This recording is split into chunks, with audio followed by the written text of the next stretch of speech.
Ahí, vamos. Bueno, hoy es miércoles 31 de marzo, somos estudiantes de la escuela ORT de segundo J y vamos a entrevistar a Silvio Katz para saber sobre su experiencia como soldado en Malvinas. Bueno, ¿te podrías presentar vos, por favor? ¿Cómo no? Mi nombre es Silvio Katz. Yo siempre digo que soy veterano de Malvinas, no excombatiente, como dicen algunos. Creo que la guerra y la vuelta a la guerra nos ha hecho seguir peleando, por lo cual me considero veterano de la guerra de Malvinas y no excombatiente. Bien, vamos. A ver, vayan mirando y ya se anima uno y ya siguen todos. Vamos, dale. A ver, Titi, vamos. Titi tiene todo trabado, pero si querés leo yo la pregunta que faltaba. Dale. Titi tiene trabado, sí, dale. Y si podés contarnos un poco de dónde naciste, en qué barrio, cómo fue tu infancia. Vale. Mira, yo nací en Villa Soldati. Al año de vida nos mudamos por un emprendimiento familiar a Parque Chacabuco, lugar en que aún sigo viviendo, a 10 cuadras de la casa donde me crié. Pudimos comprar, gracias a Dios, en un barrio que me gusta, me llena el alma, digo, mi lugar en el mundo. Fui creciendo como un chico cualquiera, de una clase media normal, estudiando a los tumbos por falta de interés y buscando salir a la vida a trabajar, que era lo que se usaba en esa época. Ayudar era, en casa te decían, trabajás o estudiás. Yo elegí el trabajar porque tener un dinero en el bolsillo y poder ayudar a mi mamá. Mi padre había muerto cuando yo tenía 9 años. Me era más reconfortante, era ayudar, poder tener mi dinero en el bolsillo, no depender de nada, sentir que estaba colaborando en la casa, que podía ser útil. Y bueno, lamentablemente elegí mal, elegí el trabajo y no el estudio. Hoy me arrepiento y hoy por eso mis hijos se ven obligados, como digo yo, a esta tiranía del estudio, ¿no? Es algo que no negocio, tienen que estudiar. Mientras estudien voy a procurar que no les falte nada. Bien, vamos, a ver. A ver. Sigan, ahí está, dale, Aiden, dale. O Sofi, a ver, Sofi, dale. Sofi. Perdón que esté con la cámara apagada, pero tengo cuestiones de wifi. ¿Cómo te enteraste de lo de Malvinas? Que te llamaban a Malvinas. Mirá, yo estaba terminando el servicio militar obligatorio, que bueno, ahora al no existir, al estar en pausa, poco se sabe. Era un año y medio que perdías haciendo instrucción militar. Todo hombre que llegaba a los 18 años se veía obligado a dar un año de su vida para el servicio militar. Me tocó infantería de ejército. Me faltaban 15 días para terminar con la instrucción y todo el tramiterío y volverme a casa, volver a ser el civil que siempre fui. Y el 2 de abril nos despiertan a todos, era la madrugada, nos llevan al balconcito de donde dormíamos nosotros, las cuadras se le llamaba, era un lugar donde había camas, cuchetas en fila, más de 100. Y nos despiertan y nos llevan a ese balconcito con arengas que no entendíamos, estábamos todos dormidos. Y empezamos a escuchar que eran canciones anti-inglesas, ¿sí? Enseguida el que nos salta es un inglés, que venga el Principito, y que bueno, íbamos a hacer de todo. Con el Principito no teníamos ni idea nosotros que se podían hacer tantas cosas con una persona. Y nada, recuerdo de ese momento el haber sentido mucho miedo. Miedo porque por mi origen judío, mi papá se había escapado de la Shoah, se había escapado de la Alemania nazi, y yo cuando escuchaba guerra, que vamos a romper, vamos a matar, que vengan, sentía que nada bueno venía, nada bueno iba a pasar, y empecé a sentir miedo.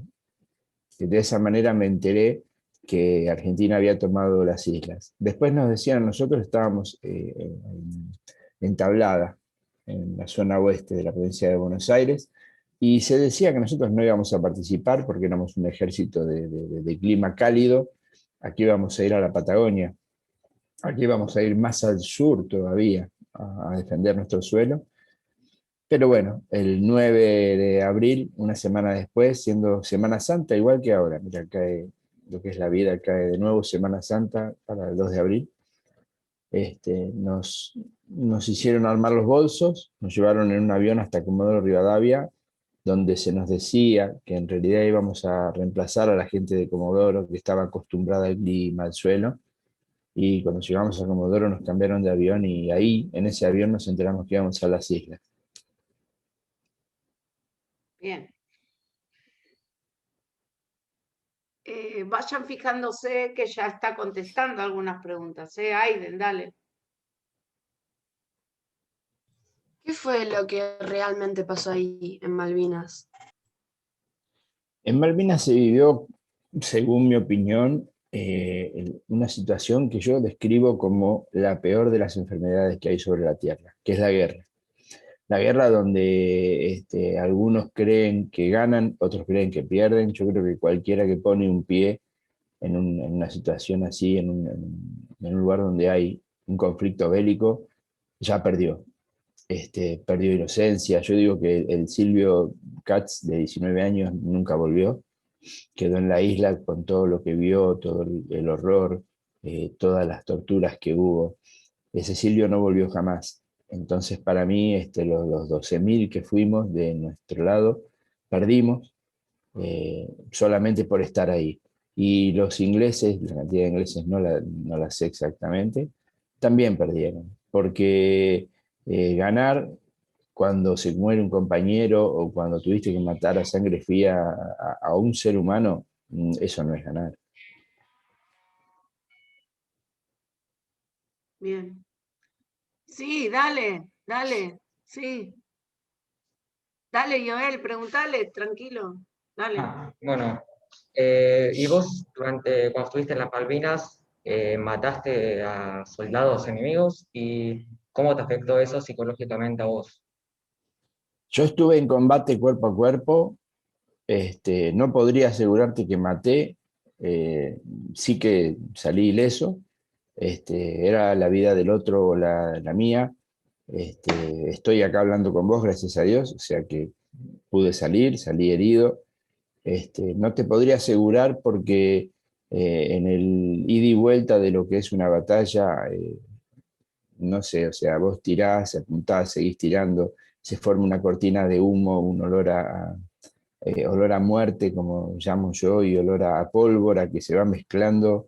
Y la verdad es que lo que te preocupa es no caer, eh, sentir que seguís vivo todo el tiempo. Entonces, si muere alguien, o sea, si en realidad maté a alguien, lo lamento mucho y el no saberlo o el querer no saberlo me afecta de la misma manera.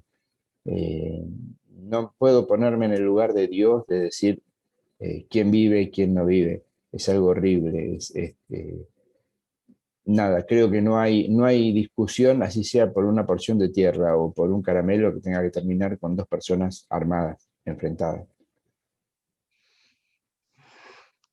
Y otra pregunta, ¿alguno de tus amigos de ahí del ejército murió en la guerra? No, tengo la suerte de que los que fueron compañeros míos, hubo bajas, pero de haber perdido miembros de su cuerpo en alguna explosión o en algún tiroteo, muertos ninguno durante la guerra. Sí tengo que lamentar varios muertos en la posguerra, gente que se suicidó, gente que no soportó el camino, gente que enfermó. Hay mucho padrón de cáncer dentro de los veteranos de Malvinas, una enfermedad que a gente joven en su momento, ahora bueno, estamos peleando para no entrar en la tercera edad, no tendría que darse en tan amplio margen y se da. Y bueno, la gente que no soporta el camino de vuelta, porque la vuelta a la guerra fue peor que la guerra en sí misma. Pero no he visto morir a nadie al lado mío. Sí, ya te digo, volar a alguien que pisó una mina y quedar diezmado físicamente. Bien. A ver, dale. Sí, sí, Yo sí. tengo una pregunta. ¿Cuál Ah, era tu pensamiento, aunque ya dijiste que era miedo? ¿Qué pensabas sobre, o sea, sobre todo, sobre la guerra, de cómo estaba todo acá o allá, antes de ir? Allá, antes de ir, decís, no, antes de ir decía, bueno, ojalá no me toque ir, ojalá se termine. Parecía que iba a ser una ocupación y que los ingleses no iban a venir. Es esa creencia argentina de que listo, ya la hicimos, somos los mejores. Los ingleses iban a venir y vinieron. Así que mi pensamiento fue cambiando a medida que pasaban los días y anunciaban que la flota inglesa y toda la OTAN venía por nosotros, ¿no? Sí, miedo, y el miedo se mezcló con incredulidad porque no sabías qué creer, eh, con desesperación cuando ya estábamos en la isla porque decíamos que termine pronto, pase lo que pase, ojalá tengamos suerte, y más miedo, como digo yo, más miedo, siempre más miedo. Aiden, querías preguntar, ¿no? Dale. ¿Cómo era estar un día en Malvinas? ¿Cómo fue?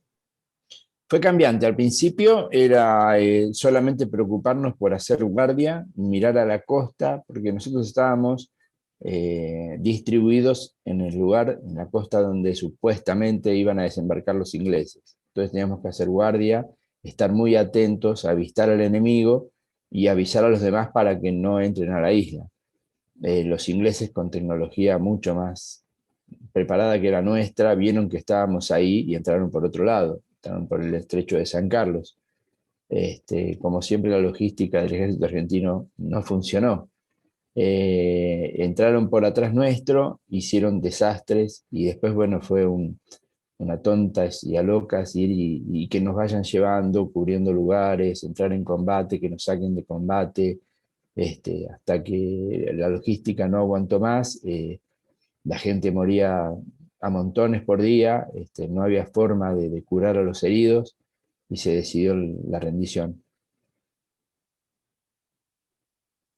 Y Vos, en los días en los que ya ibas a Malvinas, ¿pudiste comunicarte con tu familia? No, mira, Joel, la triste verdad es que mi familia se enteró, yo llegué el 11 de abril y mi familia se enteró fines de abril, principios de mayo, cuando nos dejaron mandar unas cartas que eran unos sobres del correo argentino, que nos dieron creo que 4 durante todo el conflicto, y las tenías que entregar abiertas porque ellos decían que iban a leer lo que pusieras y si era algo en contra del ejército o del gobierno que reinaba en ese momento, te las iban a tirar al mar directamente. Así que nada, la noticia era estoy en la guerra, los días son hermosos, no pasa nada. Lo único cierto que poníamos, bueno, es que había una gran camaradería entre nosotros, entre los soldados, pero nunca contar que, bueno, que el ejército torturaba, que nos hambreaba, que hacía mucho frío. Todas esas cosas empezaron en la tercera, cuarta carta cuando ya no nos importaba nada. Pero mi familia siempre creyó que yo estaba en Comodoro Rivadavia, haciendo guardia para un regimiento que sí había viajado a Malvinas.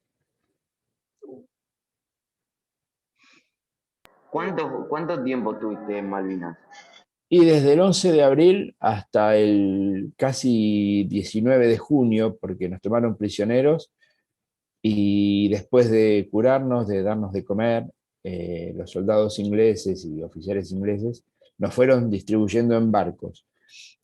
Algunos se quedaron un poco más. Yo tuve la suerte de salir a mitad de camino porque tenía una herida en una pierna y me trasladaron al buque argentino Hospital Bahía Paraíso. Este, pero bueno, eso fue 2 meses y medio, que es lo que duró. O sea, vos fuiste en un momento esclavo inglés, tipo, te No secuestraron los ingleses. esclavo, claro, no esclavo, sí prisionero.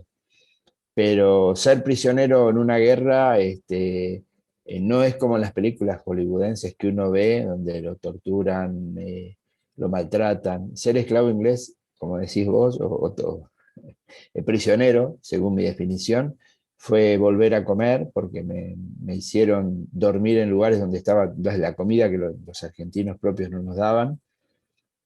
fue ser respetado, fue ser vigilado por controles médicos para que volviera sano o lo más sano y salvo posible a casa. Y la preocupación porque los que estábamos heridos viajáramos primero, que nos volviéramos al continente a ser curados en nuestro país, y que de a poco se fuera restituyendo todas las personas al continente, pasando a un orden menor a la oficialidad y suboficialidad, que eran los que tenían que esperar a que nos vayamos todos primero. Sí, dale, Aiden. ¿Cómo fue que llegaron a ser prisioneros de los ingleses? Mirá, el día 14 de junio, durante la última batalla, estábamos defendiendo la posición del Monte London. En realidad tirábamos nosotros para arriba y nos venían tiros de abajo, de la montaña hacia nosotros, de los montes. Se escuchaba mucha munición que caía, mucho grito, digo yo siempre mucho olor a muerte, mucha pólvora, mucho ruido ensordecedor, ese ruido que vos decís no termina nunca. Y de repente el ruido fue bajando, la nube de pólvora empezó a disiparse y desde el monte hacia abajo se escuchaba no más, no more primero en inglés y después en castellano bajen las armas, se terminó, hasta que nos mirábamos nosotros, no había ruido a tiro, era darnos vuelta, mirarnos entre nosotros y algo que yo digo siempre, una sensación rara y única en la vida, era mirarnos, los compañeros, no compañeros, porque ahí confluimos un montón de gente que ni siquiera nos conocíamos, pero bueno, por el uniforme sabíamos que éramos argentinos, y abrazarnos y llorar y reír a la vez. ¿Sí? Yo tuve que hacer mucha terapia para entender acá por qué me reía y lloraba, porque no podía parar de reírme ni de llorar. Era una sensación que sentí porque, bueno, el llanto era la desesperación de perder algo a los 19 años, no queríamos perder a nada. En un país donde Messi erra un penal y lo crucificamos, imagínate, alguien que perdió una guerra, ¿no? Uno la sufrió. Y por otro lado, la alegría. Yo decía, creo que a todos nos pasó algo similar. En mi caso era, estoy a nada de abrazar a mi mamá, estoy a nada de volver a ser el hijo, el amigo, el hermano, de dejar de ser alguien, un combatiente, de dejar de ser el que mata gente y está al borde de la muerte. Eso o sea, me alegraba y me daba llanto a la vez. Aviso algo que se va a cortar. ¿Qué se dice? Segunda Guerra Mundial. Eran barricadas, trincheras. Barricadas. Eso, trincheras. Sí. ¿Qué querés preguntar? Si No, se no, corta, sí volvemos a entrar, porque ya falta poco. Sí. si habían trincheras ahí en las Malvinas. Mirá, nosotros llegamos y el 11 recorrimos, hicimos desde el aeropuerto hasta mitad de la isla y la otra mitad de la isla caminando en 2 días. La primera armamos unas carpas y el segundo día armamos las trincheras. Las trincheras son unos pozos en la tierra, hechos casi a mano.